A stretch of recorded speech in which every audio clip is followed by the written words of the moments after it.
Yun, yes po. Itong abogadang ito, iyon ang kanyang hanap buhay.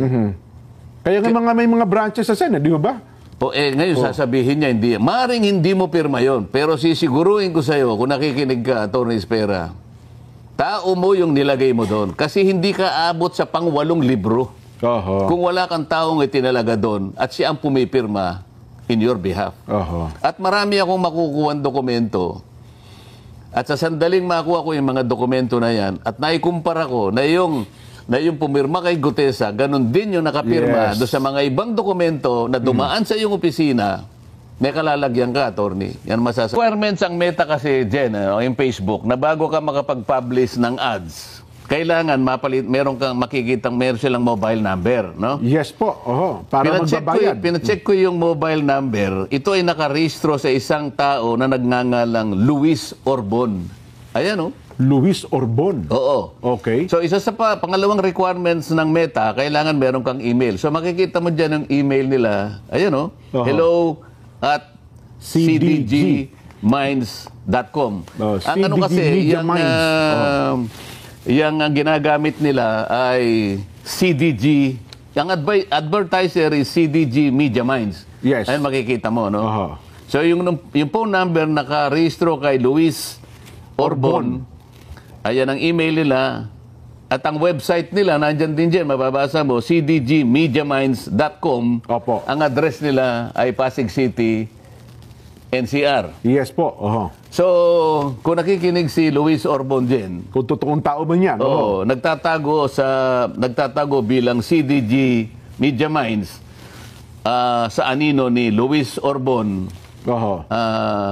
Huwag ka na magtago sapagkat alam mo, kilala ko ng mga pamamaraan kung paano nila i-float yung isang grand design to protect and shield the mastermind.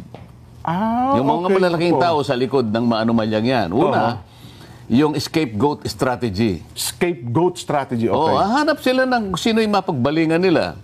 Ang napagbalingan nila ngayon, sapagkat wala rito, ay yung dating Congressman Saldico. So, gusto nila doon lang matuon. Doon lang ma-focus ang usapin. So, yun ang magiging scapegoat nila? So, parang kapag yun ang nadiin mo, ligtas na lahat. Pwede. Sana kung ma-establish natin, hanggang doon lang. Okay. Kaya lang, nagsisigaw ang mga ebidensya. Nagsisisigaw at lumalantad, naghuhumiyaw ang mga sentimiento na hindi lamang kay Saldico So kapag halimbawa nila na si Saldico na lang, yun ang scapegoat strategy. Okay. Kasi tingnan mo, meron akong nabasa na isang affidavit na isinabmit sa ICI.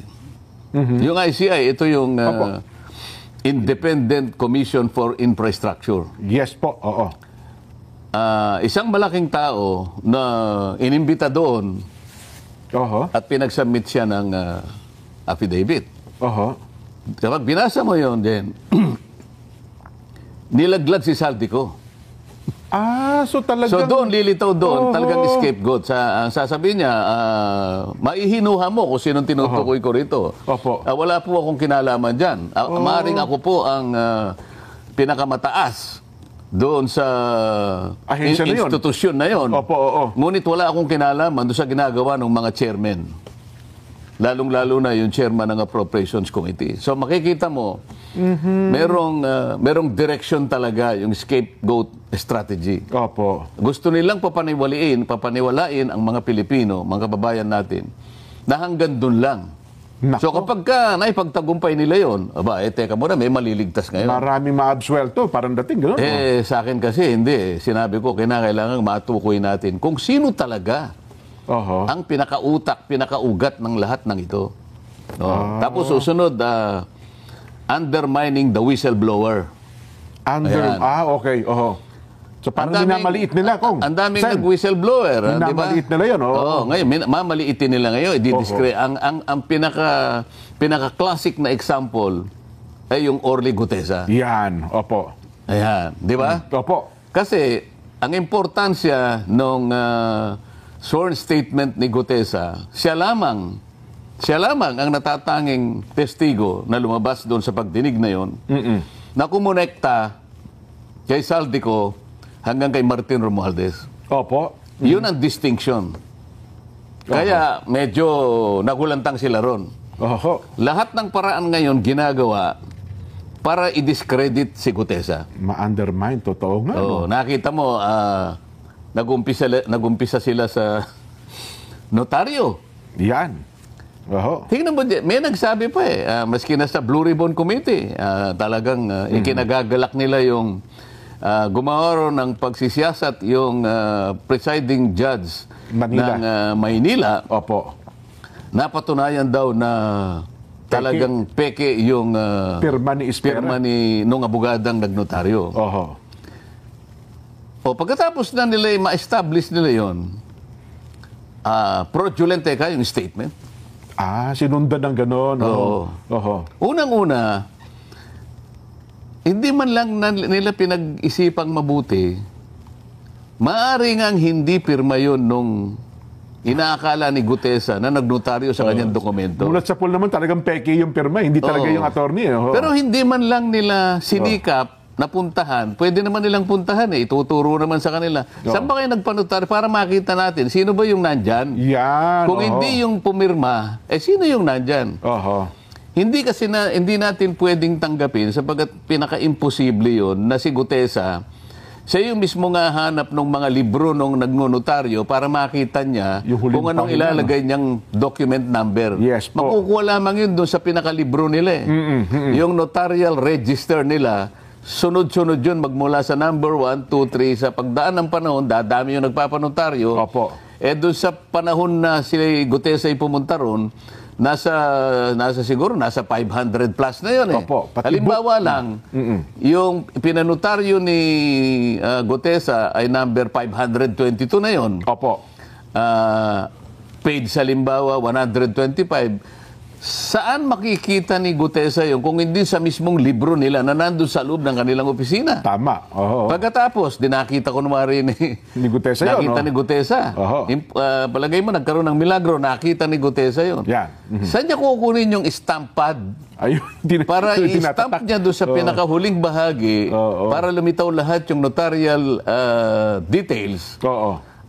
At saka yung sa lugar ng nagnonotaryo Yung kasi dahil Maynila yon, merong isang maliit na stamp na kailangan itatak din, opo. Tapos itatatak mo Manila. Nakuha uli ni Gutesa yung gano'n. Naitatak ni Gutesa. Pagkatapos, nakita pa ni Gutesa kung nasaan yung dry seal. Yung dry seal ng attorney. Nako. At siya mismo yung nag-dry seal ng gano'n. Ano? Yan, oo. At saka niya ipinirma halimbawa. Kunwari si Gutesa na lang ang gumawa ng lahat ng yun. paano magagawa ni Gutesa na hanapin yung notarial register ng taong sumisinop doon? Merong custody doon sa libro na yon. Paano pinahiram sa kanya kung pinahiram man yung, hindi ba? Opo. Kung hindi pinahiram, sa pilitang kinuha ni Gutesa para sa ganun ay magkaroon ng tatak. Merong dry seal. Palihim niya lahat ginawa yun. Hindi ba? Oo. Parang ang hirap paniwalaan Ngayon, kung halimbawa hindi nga pirma nung abogada, maaaring hindi niya nga pirma, pero ang pinakatotoo rito, meron kang itinalagang tao dyan na kinasangkapan mo, kausap mo, palagian, sapagkat nandun na sila sa Book 8 Opo, pang-8 libro na nga po nila, Sen. Isipin mo na lang, yung Book 1 halimbawa, 1,000 na lang ang pahina, ang pages. 1,000 dokumento na lang yun. Sa mga tuwid, yung Book 1, meron ng 1,000 documents ang nanotaryo nila. Nung Book 2, 2,000 na.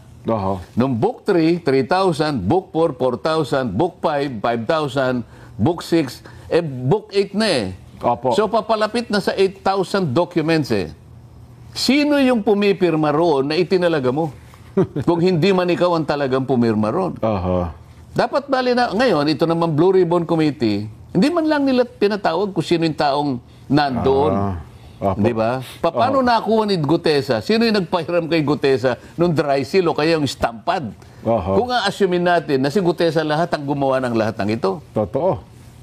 Baka Sino pong nagpapanotaryo sa ating bansa ngayon? Oho. Pumunta po kayo sa mga lugar na kung saan meron pong City Hall. Halimbawa, Quezon City Hall. Kaya RTC, ano, O yan. kaya sa Manila. Oho. Ano? Hall of Justice. mga ganyan. Napakarami po niya nakapaligid dyan. Oho. Lahat po na nagpapanotaryo, dyan pupunta, dyan tutungo yan. May dala-dala silang papeles nila at yan ang ibibigay dun sa kung sino man ang makakaharap niya ron. Tama. At pagtatatakan lahat yung kung ilan yung dokumento niya at saka siya magbabayad.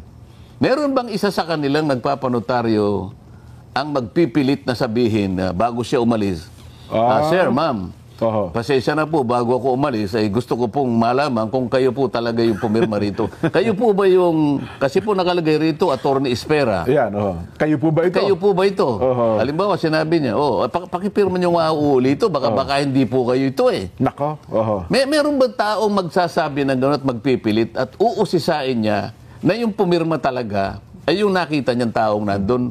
Mukhang wala pang ganun, sir. Ngayon, hindi man lang nila, sasabihin nila ngayon, na kung merong taong itinalaga kung sino man yung abogadang nagtalaga nun, o diyan ka, para ito, pakinabang natin ito, isip-isipin mo, napasa siya 2021 lang. Bago nga lang po eh. Book 8 na siya. Oho. Yung law office namin dyan, ang tagal na nun, baka yung book 1 hindi nila Hindi napuno pa at saka natatapos. ayaw na nilang magnotaryo kasi hindi yun ang talagang kinabubuhay ng aming law office eh. Totoo po.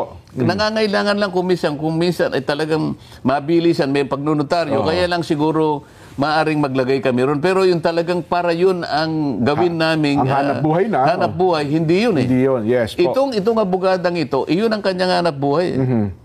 Kaya nga may mga branches sa Senate, di ba? Ngayon sasabihin niya, maring hindi mo pirma yon. Pero sisiguruhin ko sa'yo, kung nakikinig ka, Atty. Espera, tao mo yung nilagay mo doon. Kasi hindi ka abot sa pang-8 libro. Oho. Kung wala kang taong itinalaga doon at siya ang pumipirma in your behalf. Oho. At marami akong makukuha dokumento. At sa sandaling makuha ko yung mga dokumento na yan at naikumpara ko na yung pumirma kay Gutesa, ganun din yung nakapirma Yes. doon sa mga ibang dokumento na dumaan sa iyong opisina, may kalalagyan ka, attorney. Yan masasabi Delikado. ko sa'yo. May nauna na nga ang dalawang, di ba, kaso yung Chesa Kaya at gusto saka ko yung marami. Opo. Kaya humihingi ako ng sample ng January, February, March, April, May, June, July, August. Oho. Kasi may September na ako, yung kay Gutesa, di ba? Opo. Ikukumpara ko ngayon doon sa mga naunang mga pangyayari. Oho.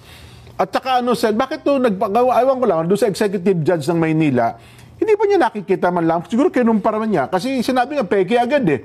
Di ba doon sa kanyang desisyon daw? Nung nagpunta ako doon, Oho. nagkaharap kami. Nga pala, pumunta nga pala kayo, no? Ang sabi ko Manila sa kanya, RTC. Judge, hindi naman ang pakay ko ay yung matukoy nating kumpirma niya. Sa aking palagay, hindi niya pirma yan. Ayan, opo. Pero merong nagnunotaryo sa pangalan niya sa lugar na yan. Oho. Ang gusto ko lang sanang i-request sa inyo, kung papayag kayo, makakuha ko ng ilang piraso ng mga ninotaryo niya sa Yung mga iba pa. nakaraang panahon. Ayan. And sabi naman niya, Senator, ano po pagka ganito po kasi ang nature ng request, sa Supreme Court Supreme po Court kayo pala yun, pupunta. dumaan. Oho. Hindi naman ako nagpilit, yun pala yung tunturin. Opo. Hindi, nagpasalamat ako sa kanya. Pero alam niya from the beginning na yung aking pakay, magkumpara lang ako. Opo. Kasi maring hindi niya nga pirma yun. Pero pumayag siya na isang tao ang pipirma para sa kanya. Oho. Yan ang katotohanan dyan. At sa sandaling ma-establish ko yan, at talagang gagawin ko yan, ngayon pa lang, hindi kita tinatakot, Atty. Espera, may kalalagyan ka. Nako. Yan, yung judge naman, nakiusap ako na bigyan ako ng ano man ang magiging Opo. outcome ng kanyang investigasyon. Hindi niya ako binigyan, diniretso niya sa Blue Ribbon Committee kasi hindi raw ako partido. Yung kayang Blue Ribbon Committee, partido kaya rito? Kasi hindi naman siya pumunta sa Blue Ribbon Committee para doon siya mag-complain na hindi ko pirma yan eh. Dapat ang una niyang ginawa, nag-represent siya doon, pumunta siya sa Blue Ribbon, magkukumplain. Hindi po akong pumirma niyan. Nakita ko po na noong kayo po ay nag-hearing, Tama, nasinagan ko po, pero hindi po ako yan. So I'm lodging a personal complaint, hindi po ako yan para patotohanan ko. Ayun, ganun pala ang proseso dapat. Paano nangyari? Sino ba nagpasimula ng investigasyon? Hindi rin ako, nagpunta lang ako doon kasi alam ko, nababasa ko lang sa na mag-iimbestiga. So sino ang nagpasimuno ng investigasyon? Bakit nasa sentro ngayon? Ito yung pinag-uusapan natin. Undermining the whistleblower. Ngayon, ito, i-discuss natin. Kahapon, Jen, ito yung pinakahuling ginagawa nila para i-discredit nila si Gutesa. Okay. Merong post sa isang page na kung tawagin ay Kabayan Patrol. Sinirculate ito across sa social media. Ito yung nakalagay na post. Na, kung pwede na si Direk. Ayan. Ayan, sinasabi niya, Orly Gutesa breaks silence. Pinilit lang ako nila Defensor at Marcoleta. Isip-isipin mo yan, Jen. Gutesa admitted that he was forced to sign a fake affidavit against Speaker Romualdez out of fear and pressure. Ito, nakuha na namin kung sino yung gumawa nito eh. Yung page po mismo. Yung page na ito, ang ginagamit niya diyan ay mga troll farms Makikita mo na troll farms kasi pinakita nila rito, ang mga accounts ay Vietnamese eh. Ganun po? May Vietnamese accounts, karamihan So kung halimbawa sa 1,500 Vietnamese at yung iba pa Arabic accounts. Para kunwari, maraming sumusuporta. Maraming nag-suporta at saka kumukomment. Ngayon, ibalik nga natin doon para makita natin. Kung makikita mo doon, sa bandang ibaba, right side, nakalagay Kabayan Patrol. Kabayan Patrol, yes po. So parang ginamit pa yung logo nung isang TV station. Para magmukhang totoo.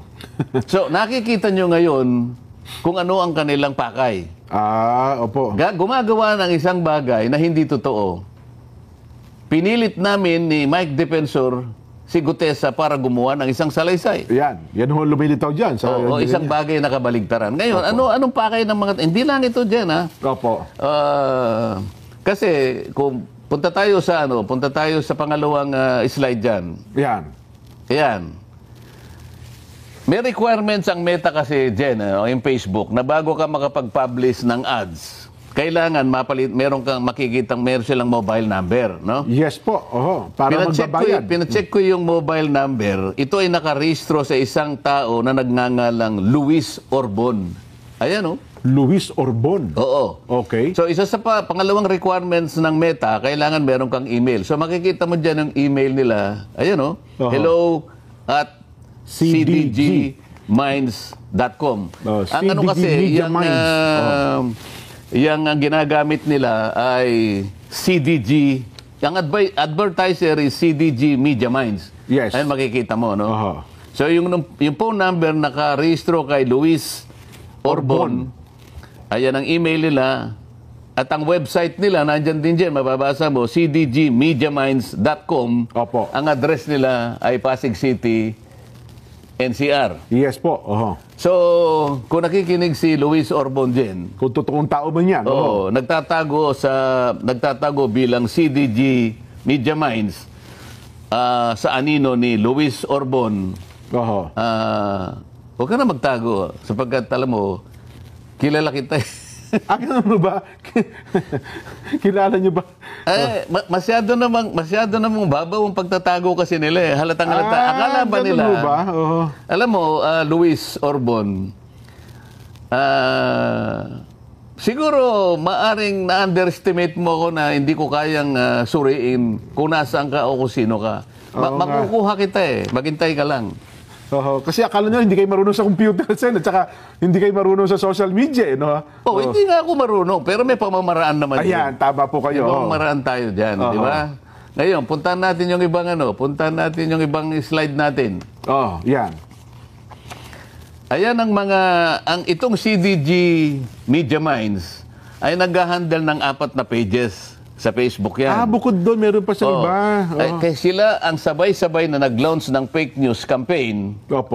At binuboost nila, binabayaran nila laban kay Orlig Gutesa. Ayan, makikita nyo isa-isa yan, ano? Oh. Yung number 1, ito yung Kabayan Patrol. Ayan, Opo. nakikita mo. Mm-mm. Ang pangalawa, dapat alam mo. Sabi niya. Ayan, no? opo, Ayan, dapat makikita alam mo, nyo yung, opo. yung kanilang post. Ayan, no? Yung pangatlo, Balita on the Go. Ayan. Ayan, opo. Yung pang-apat, Chiefs of Staff. Chiefs of Staff. Opo. So ito ay puro fake news campaign. Okay. Anong pakay ng mga taong, bakit sila gagawa ng ganito? Ito yung sinasabi ko sa iyo na pangalawa na undermining the whistleblower. The whistleblower. So opo. lahat ng kaparaanan gagawin para pagtakpan, para ilihis, para iligaw ang mamamayan. Oho. Ang mga taong ito ay, ang kanilang maaring pakinabang dito ay yung taong pinagsisilbihan nila. Siyempre, Siyempre po. kumikita sila dyan Oho. doon sa mga taong napagtatakpan ng kanilang paglilihis.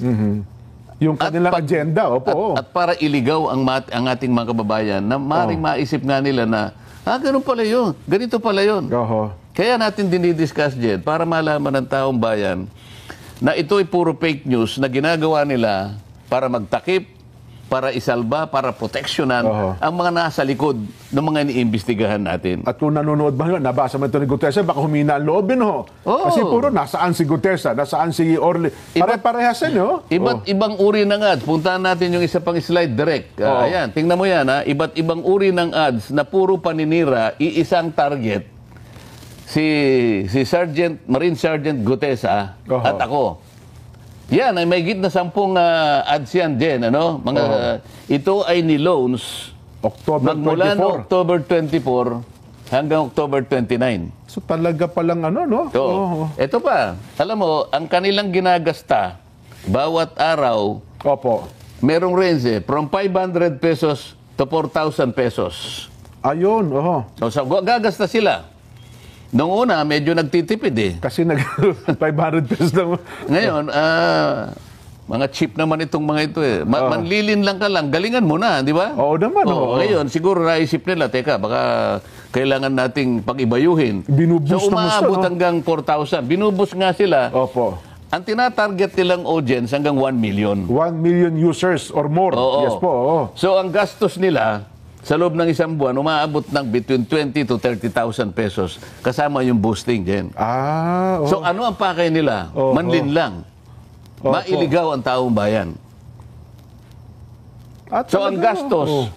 ay ganun karami para sa ganun, patakbuhin yung kanilang mga ads. So kung mga ganon, times 10, kasi mga 10 pala, iba't ibang lugar saan, no? Mo. Ibubus nilang lahat. Mamalak kahit pa paano. So, gumagasta sila talaga. So, Opo, oo. sa uling slide, pakita natin para makita natin. Itong mga slides na to, Jen, makikita mo, pinamonitor ko yan magmula ng January 2025. Opo. Mga post ito, Jen, na puro papuri sa administrasyon. Pero same page po. Same page. Same page, oo. Yan ay puro papuri sa administrasyon. Ngayon ang kabalintunaan dito, kung ang administrasyon gusto niyang malinis ang skandal na ginawa ng flood control, Opo. bakit ngayon nag-sip sila dun sa paninira Character assassination na nangyayari. sa investigasyon na ginagamit namin para tukuyin natin sino ba talaga ang mga tao, malalaking tao na nasa likod ng mga pangyayaring ito. Opo. Kung maka-administrasyon kayo, bakit taliwas ang ginagawa nyo ngayon? Sinisiraan nyo ang mga taong lumabas para ngayon pagtibayin, tukuyin, makilala kung sino yung mga malalaking tao. Ba't nagsimula kayo ngayon gumawa ng fake news October 24 hanggang October 29? Oho. Alam mo kung bakit? Opo, bakit po? Sapagkat merong nagbabanta na itutuloy ang Blue Ribbon Committee itong Nobyembre. November 14 daw po, Sen. Ang November schedule. nga. November 14 na po. Ngayon, tama-tama lang na sirain si Gutesa. Akala nila ngayon. Kapag pinatawag si Gutesa ngayon, sirang-sira na siya. Akala ngayon ng tao, wala na yan. Discredited na yan. Yun ang kanilang objective. Yun pala. Yun ang kanilang objective ngayon. Oho. Ngaya lang, medyo mahirapan sila ngayon sapagkat unang-una, ang mga taong bayan ngayon, Matalino nalalaman na na nila Opo. ang pinatutunguhan nila. Yan ang sinasabi natin, Jen. Ayun pala, oh. Di natapos tayo ngayon doon sa pangalawa, no? Di ba? Yung undermining the whistleblower. The whistleblower, opo. Pagkatapos gagawa sila ng pangatlo. Gagamitin nila yung blue ribbon na parang shield. Parang pang takip din. Di ba? Medyo, ano yan, Sen, ha? Hindi ba marami ng pronouncements yung mga opisyalis ng Blue Ribbon na si Gutesa fraudulent ang ano nito, di ba? Ganyan. So, pagdating niya sa, wala na sigurong, akala nila, wala nang maniniwala. Pati kayo, dinidiscredit din. Pati ako ngayon, dinidiscredit. So, ano ngayon ang patutunguhan ng ano na yan? Papalihis na. Papalihis na. So, palagi ko sinasabi, kung tayo po'y para sa bansa, kung tayo po'y para sa kapakanan ng taong bayan, sapagkat ang ginawa nila ay pandarambong sa kaban ng bayan, ayaw nyo ba na makilala natin kung sino yung malalaking taong nagpasimula niyan at siya yung talagang, kumbaga ay, sila yung nagpasasa sa pera ng bayan. Walang natira sa mga pobreng Pilipino. Nagagalit ang Pilipino. Ngayon, ang gusto nila, hindi matukoy yung mga yun. Kung ang layunin natin ay isa, makita natin kung sino talaga yung mga tao sa likod ng mga yan, bakit hindi natin gamitin ang blue ribbon sa iisang direksyon? Bakit tayo nag-aaway-away? Ba't kinakailangan yung manira ng tao? Tumestigo si Gutesa. Hindi sa kanya sariling kapakanan. Sabi nga natin dyan, nung nakaraan, totoo po. Gutesa has nothing to gain. Walang mapapakinabang. Gutesa has everything to lose. Yes. Di ba? Pati safety niya, pamilya Pero niya. ngayon, pati notaryo, akala mo, siyang may kasalanan. Big deal yung notaryo eh. Ang totoo niyan siya nga yung biktima rito eh. Nagpanotaryo lang ang tao eh. Siya ngayon pa yung sinisi. Kung iba-iba yan, Sen, mukhang hinahabol na ngayon yung nagnotaryo dyan. Hindi ba may sinasabi na ididemanda raw siya ng paano siya magkakaroon ng kasalanan na perjury? Umarap nga siya sa Blue Ribbon Committee. Ibang usapan pa yun eh.